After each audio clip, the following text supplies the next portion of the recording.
Hey hi friends. So last எபிசோடில் பார்த்தீங்கன்னா அந்த சட்டமன்ற உறுப்பினர் உயிருக்கு ஆபத்து அப்படின்னு சொல்லிட்டு அவனை காப்பாற்றுறதுக்காக நம்ம ஹீரோயின் சீக்கிரட்டாக வேற ஒரு இடத்துக்கு அவனை மாற்றி கொண்டு போயிட்டு இருப்பான். ஆனால் அப்போ திடீர்னு யாரோ ஒருத்தர் அந்த இடத்துக்கு வந்து ஒரு ஆக்சிடென்ட்டை ஏற்படுத்தி அங்கே இருக்கக்கூடிய எல்லாருமே கொலை பண்ணியிருப்பான். அதில் நம்ம ஹீரோயின் டிபார்ட்மெண்ட்டில் இருக்கக்கூடிய ஒரு ஜூனியரும் செத்து போயிருப்பான். பட் நம்ம ஹீரோயின் மட்டும் சாகல. இதை வந்து நம்ம ஹீரோவோட டிபார்ட்மெண்ட் தான் விசாரிச்சுட்டு இருப்பாங்க. அப்போ அந்த நேரம்னு பார்த்து நம்ம கே வந்து ஒரு விஷயத்த சொல்கிறான். இவளை மட்டும் எப்படியாவது இந்த கேஸ்லேருந்து காப்பாற்றிட்டேன்னா நான் வந்து உன்னோட உடம்பை விட்டு போயிடுவேன் அப்படின்ற மாதிரி சொல்லும்போது ஹீரோவுக்கு ரொம்ப சந்தோஷமாக இருக்குது. ஓகே அப்படின்னு சொல்லிட்டு அந்த கேஸை எடுத்துக்கிறான். ஸோ இதுக்கப்புறம் நடக்க போகிறத நம்ம இந்த எபிசோடில் பார்க்கலாம். ஸ்டார்டிங் சீனில் பார்த்தீங்கன்னா இப்போ அடுத்து நம்ம ஹீரோ தான் வந்து ஹீரோயினை விசாரிச்சுட்டு இருக்கான். ஸோ கிட்டத்தட்ட அவள் தான் இந்த கொலை எல்லாத்தையுமே பண்ணியிருப்பா அப்படின்ற மாதிரி அவன் கொஸ்டின்ஸ்லாம் கேட்கும்போது நம்ம ஹீரோயினுக்கு சுத்தமாக பிடிக்கவே இல்லை. எனக்கு நீ விசாரிக்கிறது சுத்தமாக பிடிக்கவே இல்லை, வேற யாராவது ஒருத்தங்களை வர சொல்லு, நான் அவங்க கிட்ட எல்லாத்தையுமே சொல்கிறேன் அப்படின்னு சொல்லும்போது நம்ம ஹீரோவும் இங்கே பாரு, இது வந்து ஒரு விசாரணை, இது எப்படி இருக்கும் அப்படின்னு உனக்கே தெரியும். அதுவும் இல்லாமல் நான் மட்டும்தான் உன்னை நம்பிட்டு இருக்க ஒரே ஒரு ஆள், இந்த கொலைகள் எதையுமே நீ பண்ணியிருக்க மாட்டேன்னு, ஸோ அதனால தயவு செஞ்சு நீ என்ன மட்டும் நம்பு சரியா அப்படின்னு சொல்லிட்டு நம்ம ஹீரோ கொஞ்சம் நம்பிக்கை தர மாதிரி பேசும்போது தான் ஹீரோயினுக்கும் ஓகே அப்படின்ற மாதிரி தோணுது. ஸோ இப்போ வரைக்கும் விசாரணை மட்டும் தான் போயிட்டு இருக்கு. நம்ம ஹீரோயின் தான் இன்னைக்கு அந்த வேன்ல போன எல்லாருமே கொலை பண்ணா அப்படின்னு சொல்லிட்டு அதுக்கு எந்தவித ஆதாரமும் கிடையாது. ஸோ அதனால இந்த விசாரணை நடந்துட்டு இருக்க வரைக்கும் அவள் வந்து அவளோட வேலையை பார்க்கலாம் அப்படின்னு சொல்லி அனுமதிச்சிடுறாங்க. உடனே அவளும் பார்த்தீங்கன்னா அவளோட ஆஃபீஸ்க்கு போறான். அப்போ அந்த இடத்துல இருக்கக்கூடிய மற்ற ஆஃபீஸர் எல்லாருமே ஒரு மாதிரி நம்ம ஹீரோயின் தான் அந்த கொலைகாரி அப்படின்ற மாதிரி பேசுறாங்க. ஸோ இது வந்து நம்ம ஹீரோயினுக்கும் கேட்குது. கேட்டுட்டு எதுவுமே பண்ணாம தான் இருப்பா. பட் இருந்தாலும் அந்த ஆஃபீஸில் இருக்க ஒரு சில பேர் நம்ம ஹீரோயினுக்கு சப்போர்ட் பண்ற விதமா அவங்க கூட போய் சண்டை போட்டுட்டு இருக்காங்க. ஸோ இந்த மாதிரி போயிட்டே இருக்கும்போது அந்த ஹெட் கிம் இருக்கான்ல, அவன் தான் வந்து சண்டையை தடுத்து நிறுத்துறான். நீங்க சும்மா எல்லாம் முடிவு பண்ணிட்டு கத்திட்டு இருக்காதீங்க, விசாரணை போயிட்டு இருக்குது, விசாரணையோட முடிவுல என்னன்னு தெரியும், அது வரைக்கும் கொஞ்சம் கம்முன்னு இருங்க அப்படின்ற மாதிரி சொல்லும்போது அவங்களும் கம்முன்னு இருக்காங்க. இப்போ கட் பண்ண அடுத்த சீன்ல பாத்தீங்கன்னா இந்த ட்ரக்கை சேல் பண்ணிட்டு இருக்காங்கல்ல, அது ஃபர்ஸ்ட் எப்படி கொரியாவுக்குள்ள வருது அப்படின்னு சொல்லிட்டு நமக்கு காட்டுறாங்க. அதாவது இந்த கேண்டீஸ் எல்லாம் இருக்குல்ல, அது மூலமா ஃபர்ஸ்ட் வெளிநாட்டுல இருந்து கொரியாவுக்கு கொண்டு வந்துடுறாங்க. அதுக்கப்புறமேட்டு அதுல வெள்ளை கலர்ல இருக்கக்கூடிய கேண்டியை மட்டும் தனியா பிரிச்சு எடுக்கிறாங்க செப்பரேட்டா. ஸோ அதுக்கப்புறம் அதை இடிச்சு ஒரு மாதிரி பொடி பண்றாங்க. அப்பதான் நமக்கே தெரியுது அது வந்து ட்ரக் அப்படின்னு சொல்லிட்டு. ஸோ இந்த மாதிரி தான் ஃபர்ஸ்ட் போலீஸ் கண்ணிலெல்லாம் மாட்டாம இதை வந்து இவங்களோட குடோனுக்கு கொண்டு வராங்க. ஸோ இந்த யாங் வந்து அதை எடுத்து பார்த்துட்டு இருக்கா. இவங்க விற்கிற இந்த ட்ரக்ல பார்த்தீங்கன்னா ஒரு மாதிரி ஐ சிம்பிள் போட்டிருக்கும். ஸோ எல்லா சரக்கும் கரெக்டாக வந்துருச்சா அப்படின்னு சொல்லிட்டு யாங் வந்து பார்த்துட்டு அப்புறம் அவளோட ஆஃபீஸ்க்கு போறான். அப்போ அந்த இடத்துல பார்த்தீங்கன்னா காங்கும் இருப்பான். அவங்ககிட்ட வந்து யாங் என்ன சொல்லிட்டு இருக்கானா, நம்மளோட சரக்கு எல்லாத்தையுமே நம்ம சீக்கிரமா சேல் பண்ணி ஆகணும். அதுவும் இல்லாமல் ரொம்ப நாளாவே நம்மளோட சரக்கை யாரோ ஒருத்தன் திருடிக்கிட்டே இருக்கான். அது யாருன்னு சொல்லி நமக்கே தெரியல. அதெல்லாம் யாரு அப்படின்னு சொல்லி ஃபர்ஸ்ட் அவனுங்களை கண்டுபிடிச்ச உடனே அவனுங்களை கருணையே பார்க்காம கொல்லு, ஏன்னா அந்த நாய்ங்களால நமக்கு நிறைய நஷ்டம் ஆயிட்டு இருக்குது அப்படின்ற மாதிரி யாங் சொல்லும்போது காங்கும் சரி ஓகே நான் சீக்கிரமா கண்டுபிடிச்சு கொள்றேன் அப்படின்ற மாதிரி சொல்றான். ஸோ அதுக்கப்புறம் பாத்தீங்கன்னா நம்ம ஹீரோவோட டீம் ஆட்கள் எல்லாருமே சேர்ந்து விசாரணையை ஆரம்பிக்கிறாங்க. கொஞ்ச நேரம் இதை பத்தி பேசி முடிச்சுட்டு அவங்க எல்லாருமே அங்கிருந்து போயிடுறாங்க. பட் இருந்தாலும் நம்ம ஹீரோவும் அவனோட அசிஸ்டன்ட் மட்டும் இப்போ வரைக்கும் அந்த கேஸை பத்தி தேடிட்டே இருக்காங்க, ஏதாவது ஒரு க்ளூ கிடைக்குமா அப்படின்ட்டு. அப்படி தேடும்போது நம்ம சட்டமன்ற உறுப்பினராக ஒரு வேன்ல கொண்டு போயிட்டு இருப்பாங்களா, அப்படி கொண்டு போயிட்டு இருக்கும்போது ஃபர்ஸ்ட் ஒரு பையனை பார்த்து தான் வந்து வண்டி நிறுத்துவாங்க. அந்த பையன் தான் வந்து முன்னாடி விழுந்திருப்பான். ஸோ அந்த பையனோட ஃபேஸ் பாத்தீங்கன்னா அந்த வண்டியில இருக்கக்கூடிய ஒரு கேமராவில் கவர் ஆயிருக்கு. பட் அதெல்லாம் வந்து அவனோட ஃபேஸ் மட்டும் தெளிவாக தெரியவே இல்லை. இப்போ அந்த ஃபோட்டோவை பார்த்துட்டு இந்த பையன் யாரு அப்படின்னு சொல்லி நம்ம ஃபர்ஸ்ட் கண்டுபிடிக்கணும். கண்டுபிடிச்சதுக்கு அப்புறம் தான் இந்த கேஸை அடுத்த ஸ்டெப்புக்கு நம்மளால கொண்டு போக முடியும் அப்படின்ற மாதிரி நம்ம ஹீரோ சொல்லிட்டு இருக்கும்போது கே இருக்கான்ல, அவனுக்கு வந்து அந்த பையன் கையில் இருக்கக்கூடிய பேண்டை இங்கேயோ பார்த்த மாதிரி ஒரு ஞாபகம். அதனால உடனே நம்ம ஹீரோவை அந்த இடத்துக்கு இழுத்துட்டு போறான். பார்த்தா அது ஒரு கிளப். பாத்தியா, இந்த கிளப்புக்கு போற எல்லாருமே இந்த மாதிரி ஒரு பேண்டை கையில் போட்டிருப்பாங்க. ஸோ கண்டிப்பா அந்த பையனும் இந்த கிளப்புக்கு வந்திருக்கான். அதனால தான் அப்படியே அந்த கையில் பேண்டை போட்டிருக்கான். டேய் நீ உண்மையாவே புத்திசாலி தான்டா.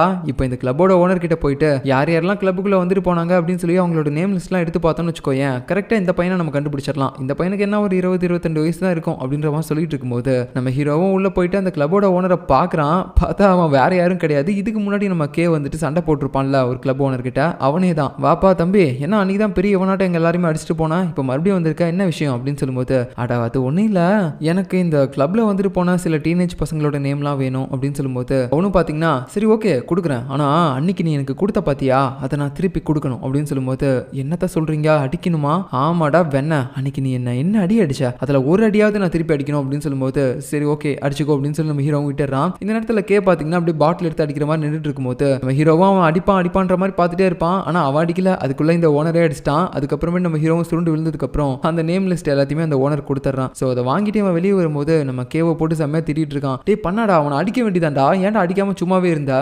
இல்லடா நான் அடிச்சிட்டேன்னா அப்புறம் எப்படி அவன் அந்த நேம் லிஸ்ட்லாம் கொடுப்பான்? டே போய் சொல்லாதடா, நான் அடி வாங்குறத பார்க்கணுன்றதுக்காக தான்டா எதுவுமே பண்ணாம இருந்தா அப்படின்ற மாதிரி சொல்லிட்டு ரெண்டு பேருமே அந்த நேம் லிஸ்ட்டை வாங்கிட்டு போறானுங்க. ஸோ அதுக்கப்புறம் பார்த்தீங்கன்னா நம்ம ஹீரோயினும் விஷயம் தெரிஞ்சு இந்த இடத்துக்கு வரா. ஆமா உனக்கு எப்படி இந்த கிளப்புக்கு அந்த பையன் வந்திருப்பான்னு தெரியும்? ஓ நீயும் அந்த பேண்டை வச்சு கண்டுபிடிச்சா என்ன? பரவாயில்ல, உனக்கும் மூளை இருக்கு, நானும் அதுக்காக தான் இப்போ நேம் லிஸ்ட் வாங்குறதுக்கு வந்தேன். இருந்தாலும் நான் வரதுக்கு முன்னாடியே நீ அந்த நேம் லிஸ்ட்டை வாங்கிட்ட, ரொம்ப தேங்க்ஸ் அப்படின்னு சொல்லிட்டு நம்ம ஹீரோயினும் பார்த்தீங்கன்னா இப்போ ஹீரோ கூடவே சேர்ந்து விசாரணை ஆரம்பிக்கிறான். அடுத்த நாள் காலையில இருந்து அந்த நேம் லிஸ்ட்ல இருக்கக்கூடிய எல்லா பசங்களையும் போய் மீட் பண்றான், டீனேஜ் பசங்க பசங்களை. ஸோ அந்த ஃபோட்டோவில் இருக்க பையன் எப்படி அவனோட ஃபேஸை மறைச்சிட்டு இருக்கானோ அதே மாதிரி எல்லா பசங்களையுமே மறைக்க சொல்கிறான். அந்த நேமில் இருக்கக்கூடிய எல்லா பசங்களையுமே போய் மீட் பண்ணுறான். ஆனால் அந்த ஃபோட்டோவில் இருக்க மாதிரி எவனுமே இல்லை. நம்ம ஹீரோயின்லாம் பார்த்துட்டு இந்த மாதிரி தேடிட்டு இருந்தானா எப்போ அந்த பையனை கண்டுபிடிக்கிறது அப்படின்ற மாதிரி யோசிச்சுட்டு இருக்கான். ஸோ அதுக்கப்புறமேட்டு பார்த்தீங்கன்னா கடைசியாக அந்த பையனை வந்து இவங்க 2 பேரும் கண்டுபிடிச்சிட்டாங்க. ஸோ அவங்ககிட்ட போயிட்டு டே தம்பி அன்னைக்கு நைட்டு நீ எப்படா கரெக்டாக அந்த வேனுக்கு முன்னாடி வந்து விழுந்த, யாராவது இதை உங்ககிட்ட பண்ண சொன்னாங்களா? அதுவும் இல்லாமல் ஆக்சிடென்ட்டுக்கு அப்புறம் அந்த வேனுக்குள்ளே ஒருத்தவங்க போனாங்கல்ல அவங்களோட ஃபேஸ் நீ கொஞ்சம் கிளியராக பார்த்தியாடா அப்படின்ற மாதிரிலாம் கேட்கும்போது இந்த பையன் ஒரு மாதிரி பதற்றத்தில் இல்லை நான் அந்த மாதிரிலாம் யாருமே பார்க்கல, நான் இந்த ஆக்சிடென்ட்டையும் பார்க்கல அப்படின்ற மாதிரி சொல்லிட்டு ஒரு மாதிரி மலிப்பிக்கிட்டே இருப்பான் பதற்றத்தில். அப்போ ஒரு கட்டத்தில் நம்ம ஹீரோக்குள்ளே கே வந்துட்டான். டேய் என்னடா பரதேசி ஒழுங்காக சொல்ல மாட்டேன், அங்கே அத்தனை பேரோட உயிர் போயிருக்குடா, நீ என்னமோ தெரியாது அப்படின்னு சொல்லி மலிப்பிட்டு இருக்க, உண்மையை சொல்கிறா அப்படின்ற மாதிரி சட்டையெல்லாம் பிடிச்சி அந்த சின்ன பையனை கேட்டுட்டு இருக்கும்போது அந்த பையன் ஒரு மாதிரி பயந்துட்டு அங்கேருந்து ஓடி போயிடுறான். ஹீரோயின்லாம் பார்த்துட்டு டீ கிறுக்கா உனக்கு எப்படி பேசணும்னு தெரியாதா சின்ன பையன்கிட்ட அப்படின்ற மாதிரி திட்டிட்டு போறா. இப்போ அடுத்து பார்த்தீங்கன்னா நம்ம ஹீரோ கே கூட சண்டை போட்டுக்கிட்டே அந்த டாக்டரோட இடத்துக்கு போகிறான். ஒழுங்கு மரியாதை இந்த கேஸ் முடிகிற வரைக்கும் என் உடம்பை விட்டு வெளியே வராதுரா, என் உடம்பு எனக்கே கொடுறா அப்படின்ற மாதிரி சண்டை போட்டு வரும்போது அந்த டாக்டர் ஒரு மாதிரி புரியாமல் பார்த்துட்டு இருக்காரு. ஏன்னா கே வந்து நம்ம ஹீரோவோட கண்ணுக்கு மட்டும் தான் தெரியும், மற்றவங்களுக்கு தெரிய மாட்டான்ல. அதனால என்ன இவனுக்குள்ளேயே சண்டை போட்டு வரான் ஒன்றுமே புரியல அப்படின்ற மாதிரி குழப்பத்தோட பார்க்குறாரு. அதுக்கப்புறம் நம்ம ஹீரோவும் டாக்டர் பக்கத்தில் வந்து உட்காந்துக்கிட்டு டாக்டர் நீங்கள் என்ன பண்ணுவீங்களோ ஏது பண்ணுவீங்களோ அது எனக்கு தெரியாது, நான் ஃபர்ஸ்ட் தனிமையாக இருக்கணும், இந்த பைத்தியக்காரனை என்னை விட்டு அடிச்சு துரத்துங்க, உங்களுக்கு என்ன வேணாலும் என்கிட்ட கேட்டுக்கோங்க அப்படின்ற மாதிரி சொல்லும்போது உடனே பார்த்தீங்கன்னா நம்ம கே வந்து நான் இந்த ட்ரீட்மெண்ட் ஒத்துக்க மாட்டேன் அப்படின்ற மாதிரி கோவத்தோட கத்தும்போது நம்ம ஹீரோவுக்கு அப்போ தான் தெரியுது ஓகே அப்படின்னா இந்த ட்ரீட்மெண்ட் எடுத்துக்கிட்டா இவன் போயிடுவான் போல அப்படின்னு சொல்லிட்டு டாக்டர் அப்படின்னா நீங்கள் இந்த ட்ரீட்மெண்ட் எடுக்கணும், வாங்க வாங்க அன்னைக்கு நீங்கள் ஒரு மாதிரி பண்ணீங்களா இம்ப்ரெடிஸ்லாம் அந்த மாதிரி பண்ணுங்க அப்படின்னு சொல்லிட்டு அந்த டாக்டரை வேற கூப்பிடுறான். ஸோ அதுக்கப்புறமேட்டு அன்னைக்கு பண்ண மாதிரியே இன்னைக்கு மறுபடியும் அந்த டாக்டர் வந்துட்டு ஒரு மாதிரி இம்ப்ரெடைஸ் பண்ணுறாரு. ஸோ கொஞ்ச நேரத்துக்கு அப்புறம் நம்ம ஹீரோவும் அப்படியே ஒரு கனவுக்குள்ளே போயிடுறான். ஸோ அந்த கனவுல பார்த்தீங்கன்னா நிறைய டோர்ஸ் இருக்கு, ஒரு டோர்லையும் ஒரு விதமான மெமரிஸ் இருக்கு. ஸோ அதில் அப்படி பார்த்துட்டு போயிட்டே இருக்கும்போது ஒரு டோரை ஓப்பன் பண்ணுறான். அப்போ அதில் இவன் சின்ன பையனாக இருக்கும்போது அன்னைக்கு பார்த்த மாதிரி தான் இன்னைக்கும் ஒரு மாதிரி பயத்தோட ஓடிட்டு இருக்கான். அதுக்கப்புறம் ஒரு மாதிரி திடீர்னு பார்த்தீங்கன்னா அவன் அந்த கற்பனையிலேருந்து வெளியே வந்துட்டான். ஸோ இப்போ இவன் கற்பனையில் பார்த்தது எல்லாத்தையுமே பார்த்தீங்கன்னா அப்படியே இந்த டாக்டர்கிட்டையும் சொல்லிட்டு தான் இருந்திருப்பான். இப்போ இவன் சொன்னதை கேட்டுட்டு அந்த டாக்டர் ஒரு மாதிரி பதற்றமாக பேசுறாரு. எனக்கு ஒரு விஷயம் மட்டும் நல்லா புரியுது, உனக்கு இந்த ஸ்பிளிட் பர்சனாலிட்டியே சின்ன வயசுல இருந்தா வந்திருக்கும்னு நினைக்கிறேன் அப்படின்ற மாதிரி சொல்றாரு. ஏன்னா அந்த நேரத்தில் தான் நம்ம ஹீரோவுக்கு ஏதோ ஒரு பெரிய அதிர்ச்சி தர மாதிரியான ஒரு விஷயம் நடந்திருக்கு போல. இப்போ கட் பண்ண அடுத்த சீன்ல அந்த சட்டமன்ற உறுப்பினராக ஒரு வேன்ல கூட்டு போகும்போது அவன் இறந்து போயிருப்பான்ல, அப்போ அதுலயே நம்ம ஹீரோயின் கூட வேலை பார்க்கக்கூடிய ஒரு ஜூனியரும் இறந்து போயிருப்பான். அதனால இப்போ அவனோட ஃபியூனரலுக்கு பார்த்தீங்கன்னா நம்ம ஹீரோயின் டிபார்ட்மெண்ட்ல இருக்கக்கூடிய எல்லாருமே வந்து அஞ்சலி செலுத்திட்டு இருக்காங்க. ஸோ அந்த ஃபியூனரலில் பார்த்தீங்கன்னா நிறைய பேர் வந்து சாப்பிட்டுட்டு ட்ரிங்க்ஸ்லாம் குடிச்சிட்டு போவாங்க. ஸோ அது எல்லாமே பண்ணி கொடுத்துட்டு இருக்கிறது யாருன்னு பார்த்தீங்கன்னா நம்ம ஹீரோயின் தான். ஏன்னா அவளுக்கு ஒரு மாதிரி கில்ட்டான ஃபீலாக இருக்குது போல, அந்த ஜூனியர் இறந்து போனதுக்கு நான் தான் காரணம் அப்படின்னு சொல்லிட்டு. ஏன்னா இவ தான் அவனை சூஸ் பண்ணி கூட்டிட்டு போயிருப்பா. அதனால தான் இப்போ இந்த மாதிரி ஒரு கில்ட்டான ஃபீல்ல இருந்து வெளியே வரணும் அப்படின்றதுக்காக இந்த மாதிரியான வேலை எல்லாத்தையுமே பண்ணிட்டு இருக்கா அவனோட ஃபியூனரல்ல. இப்போ கட் பண்ண அடுத்த நாள் காலையில் நம்ம ஹீரோ அவனோட ஆஃபீஸ்லேயே நல்லா வேலை பார்த்துட்டு இருக்கும்போது தூங்கிட்டான் போல. கண் முழிச்சு பார்க்கும்போது நல்லா ட்ரெஸ்லாம் போட்டுட்டு யாரோ ஒருத்தவங்க வந்து நிற்கிறாங்க. அது வேற யாரும் கிடையாது, நம்ம ஈக்கியாங் தான். ஸோ அவன் வந்து இப்போ நம்ம ஹீரோட டிபார்ட்மெண்ட்டுக்கு ட்ரான்ஸ்ஃபர் ஆயிருக்கான். இந்த விஷயம் தெரிஞ்சதுக்கு அப்புறம் நம்ம ஹீரோவுக்கு ரொம்ப சந்தோஷமா இருக்கு. பட் இந்த சந்தோஷம் ரொம்ப நேரம் நீடிக்கல. ஏன்னா இந்த நேரத்தில் நம்ம ஹீரோயினோட வீடு இருக்குல்ல, அந்த இடத்துல வந்து நிறைய போலீஸ் ஆஃபீஸர்ஸ்லாம் செக் பண்ணி பார்க்கும்போது அங்கே வந்து ட்ரக்ஸ் எடுத்திருக்காங்க. ஸோ அதனால இந்த ட்ரக்கை சேல் பண்ணுற ஆளுங்க கூடயும் நம்ம ஹீரோயினுக்கு லிங்க் இருக்கு அப்படின்னு சொல்லிட்டு மறுபடியும் பார்த்தீங்கன்னா அவளை யாரோ ஒருத்தங்க தப்பாக ஃப்ரேம் பண்ணியிருக்காங்க. ஸோ விஷயம் தெரிஞ்சு நம்ம ஹீரோ அங்கே போயிட்டு ஒரு மாதிரி பதற்றத்தோட பேசிட்டு இருக்கான். இங்கே பாரு எனக்கு தெரியும் கண்டிப்பாக நீ இதெல்லாம் பண்ணியிருக்க மாட்டேன், உன்னை யாரோ ஒருத்தங்க ஃப்ரேம் பண்ண தான் நினைக்கிறாங்க அப்படின்ற மாதிரி சொல்லிட்டு அடுத்து அவளை கூட்டு வந்து விசாரிச்சுட்டு இருக்கான். நம்ம ஹீரோவோட அசிஸ்டண்ட்டும் கூட இருக்கான். ஸோ இவனுங்க 2 பேருக்குமே நல்லா தெரியும் நம்ம ஹீரோயின் வந்து எந்த தப்புமே பண்ணலை அப்படின்ட்டு. ஆனால் மற்ற போலீஸ் ஆளுங்க யாருமே கண்டிப்பாக இதை நம்ப மாட்டாங்க, இவ தான் அதை பண்ணியிருக்கணும் அப்படின்ற மாதிரி தான் நினைப்பாங்க. ஸோ அதுக்காக நம்ம ஏதாவது ஒரு எவிடன்ஸை கிரியேட் பண்ணி ஆகணும், இவ வந்து எந்தவித தப்புமே பண்ணலை அப்படின்ற மாதிரி பேசிட்டு இருக்க இந்த நேரத்தில் இன்னொரு பக்கம் பார்த்தீங்கன்னா நம்ம ஹீரோயின் டிபார்ட்மெண்ட்ல இருக்கக்கூடிய அந்த கிம்ன்ற ஹெட் இருக்கான்ல அவனை காட்டுறாங்க. ஸோ இவன் பார்த்தீங்கன்னா இவனோட டிபார்ட்மெண்ட்லேயே ஜங்ஸு அப்படின்ற மாதிரி ஒருத்தர் இருப்பான். அவனை போட்டு அடியேட் நடிக்கிறான். டேய் நான் உன்னை எதுவுமே பண்ண வேணாம்னு தான் நான் சொன்னேன், ஏன்டா அவசரப்பட்டு இந்த மாதிரி பண்ண அப்படின்ற மாதிரி செம்மையாக கத்துறான். ஸோ ஆக்சுவலாக என்ன நடந்திருக்கு அப்படின்னு பார்த்தீங்கன்னா இந்த ஜங்ஸு தான் நம்ம ஹீரோயினை மாட்ட வைக்கிறதுக்காக அவளோட வீட்டுக்குள்ளே போயிட்டு ட்ரக்ஸ்லாம் வச்சிருக்கான். எதுக்காக அப்படின்னு சொல்லிட்டு இப்போ நமக்கு ஒரு பெரிய ஃப்ளாஷ்பேக்கையே காட்டுறாங்க. ஸோ ஆக்சுவலாக ஃபர்ஸ்ட் அந்த சட்டமன்ற உறுப்பினரை யாரோ ஒருத்தங்க கொலை பண்ண ட்ரை பண்ணியிருப்பாங்கல்ல, ஸோ அவங்கள ஏற்பாடு பண்ணது வேற யாரும் கிடையாது, நம்ம ஹீரோயினோட ஹெட் அந்த கிம் இருக்கான்ல அவனே தான். ஸோ இதனால அந்த சட்டமன்ற உறுப்பினர் என்ன நினைப்பான், அந்த ட்ரக் டீலர்ஸ் காங்கும் யாங்கும் மாட்டிக்க கூடாது அப்படின்றதுக்காக என்னையே ஆள் வச்சு முடிக்க பார்த்துட்டாங்கல்ல அப்படின்ற மாதிரி யோசிச்சுட்டு, ஹே இங்க பாரு உனக்கு அந்த ட்ரக் டீல் பண்ணக்கூடியவங்களை பத்தி எல்லா விஷயத்தையுமே நான் சொல்றேன், தயவு செஞ்சு என்னை காப்பாத்து, அவங்க என்ன கொல்ல பாக்குறாங்க அப்படின்ற மாதிரி சொல்லும்போது, ஓ அப்படியா சரி ஓகே நான் உன்னை பாதுகாப்பான ஒரு இடத்துக்கு மாத்துறேன், ஆனா அதுக்கு முன்னாடி அந்த ட்ரக் டீல் பண்ணக்கூடிய ஆளுங்க யார் யாரு, அது மட்டும் இல்லாம நீங்க எப்படி இதை பண்றீங்க அப்படின்ற எல்லா டீடைல்ஸுமே என்கிட்ட கொடு அப்படின்னு சொல்லும்போது அவனும் எல்லாத்தையுமே சொல்லியிருப்பான். ஸோ இந்த கிம் பிளான் பண்ண மாதிரியே இவனும் பார்த்தீங்கன்னா எல்லா உண்மையுமே சொல்லிட்டான். அவங்க யாரு ட்ரக் எல்லாம் எங்க வச்சிருக்காங்க அப்படின்ற எல்லா உண்மையுமே சொல்லியிருப்பான். ஸோ அதுக்கப்புறமேட்டு பார்த்தீங்கன்னா இவங்களும் அந்த இடத்துக்கு போயிட்டு அந்த ட்ரக் எல்லாத்தையுமே எடுத்திருப்பாங்க. எதுக்காகனா என்னன்னா இவங்க அதை தனியாக விற்று பணம் பார்க்கணும் அப்படின்றதுக்காக. ஸோ அந்த ட்ரக்ஸ் எல்லாத்தையுமே பார்த்தீங்கன்னா இந்த ஜங்ஸோ அப்படின்றவன் தான் போயிட்டு திருடிட்டு கொண்டு வந்திருப்பான். ஸோ இந்த உண்மை அந்த ட்ரக் டீல் பண்ணக்கூடிய ஆட்களுக்கு தெரிஞ்சிச்சுன்னா இவனுக்கு கொலை பண்ண வாய்ப்பு இருக்குது. அதனால தான் இதுலேருந்து தப்பிக்கணும் அப்படின்றதுக்காக நம்ம ஹீரோயினை இவன் ஃப்ரேம் பண்ணியிருக்கான். அது மட்டும் இல்லாமல் இதில் இன்னொரு பயங்கரமான ட்விஸ்ட் இருக்கு. அது என்னன்னா அன்னைக்கு அந்த சட்டமன்ற உறுப்பினர்கிட்ட இருந்து எல்லா உண்மையுமே இவங்க வாங்கினதுக்கப்புறம் இதுக்கப்புறம் அவன் நமக்கு தேவைப்பட மாட்டான் அப்படின்ட்டு அன்னைக்கு நைட்டு அவனை கொலை பண்ண சொல்லி ஒரு ஆளை ஏற்பாடு பண்ணதும் நம்ம கேப்டன் கிம் தான். ஸோ எல்லாருமே கொண்டுட்டு நம்ம ஹீரோயினை மட்டும் எதுக்காக விட்டாங்கன்னா அவன் மேலே எல்லா பழியுமே போகணும், அவளை ஒரு கொலைகாரின்ற மாதிரி எல்லாருமே நினைக்கணும் அப்படின்றதுக்காக தான் அவளை விட்டுருப்பாங்க. இப்போ பார்த்தீங்கன்னா அன்னைக்கு அந்த கொலை பண்ண ஆளும் இப்போ இந்த ஷெட்டுக்கு வரான். என்ன சார் என்னாச்சு, ஏன் இவரை போட்டு அடிச்சிட்டு இருக்கீங்க உங்களோட கூட்டாளியே அப்படின்ற மாதிரி கேட்கும்போது, டேய் நீ என்ன பண்ணுவியோ எது பண்ணுவியோ தெரியாது, இந்த ட்ரக்ஸ் எல்லாமே நம்ம கிட்ட இருக்க வரைக்கும் ஆபத்து, சீக்கிரமா இது எல்லாத்தையுமே சேல் பண்ணு சரியா அப்படின்ற மாதிரி சொல்லும்போது அவனும் சரி ஓகே சார் அப்படின்ற மாதிரி சொல்றான். ஸோ இவன் வந்து நம்ம கிம்மோட அடியால் போல. அது மட்டும் இல்லாமல் போலீஸ்ல இருக்கக்கூடிய இந்த ட்ரக் டிபார்ட்மெண்ட் இருக்குல்ல, இதுல நம்ம ஹீரோயினை தவிர மற்ற எல்லாருமே தப்பானவங்க தான் போல. அதாவது இவங்களோட வேலையே பார்த்தீங்கன்னா ட்ரக்கை கண்டுபிடிச்சு அதை வந்து பறிமுதல் பண்ணணும். ஆனால் இவங்க கண்டுபிடிச்சு அதை வந்து இல்லீகலாக சேல் பண்ணிட்டு இருக்காங்க கவர்மெண்ட் கிட்ட கொடுக்காம. கிட்டத்தட்ட இந்த போலீஸ் ஆஃபீஸர்ஸே பார்த்தீங்கன்னா ட்ரக் டீல் பண்ணிட்டு இருக்கானுங்க. ஸோ இப்போ இந்த ஃபிளாஷ்பேக் எல்லாத்தையுமே நமக்கு காட்டினதுக்கு அப்புறம் அடுத்து ஒரு சின்ன பையனை காட்டுறாங்க. ஸோ இவன் தான் அன்னைக்கு அந்த வேனுக்கு முன்னாடி போய் விழுந்திருப்பான். பட் இருந்தாலும் அன்னைக்கு நம்ம ஹீரோ வந்து விசாரிக்கும் போது எனக்கு எதுவுமே தெரியாது அப்படின்ற மாதிரி போய் சொல்லியிருப்பான். ஆனால் இன்னைக்கு மறுபடியும் பார்த்தீங்கன்னா அவன் அன்னைக்கு நடந்த விஷயம் எல்லாத்தையுமே ஒரு மாதிரி நினச்சிக்கிட்டு பதற்றத்தோட அப்படியே லைப்ரரியிலேருந்து வெளியே போகிறான். அப்படி போகும்போது நம்ம ஹீரோ பார்த்தீங்கன்னா அவனை பார்த்துடுறான். தம்பி உனக்கு என்னாச்சு, ஏன் இவ்வளோ பதற்றமா வர, யாராவது ஒருத்தங்களுக்கு பார்த்து பயந்துட்டு இருக்க மாதிரி தெரியுது, நீ யாரை பார்த்தும் பயப்படாதரா, அன்னைக்கு உனக்கு என்ன நடந்துச்சு அதை மட்டும் தெளிவாக சொல்லு. ஏன்னா அங்கே இறந்து போனவங்களோட ஃபேமிலியை பற்றிலாம் கொஞ்சம் யோசிச்சு பாடுறா. கரெக்டாக யார் கொலை பண்ணாங்களோ அவங்களுக்கு தண்டனை வாங்கி கொடுக்கணுமா இல்லையா,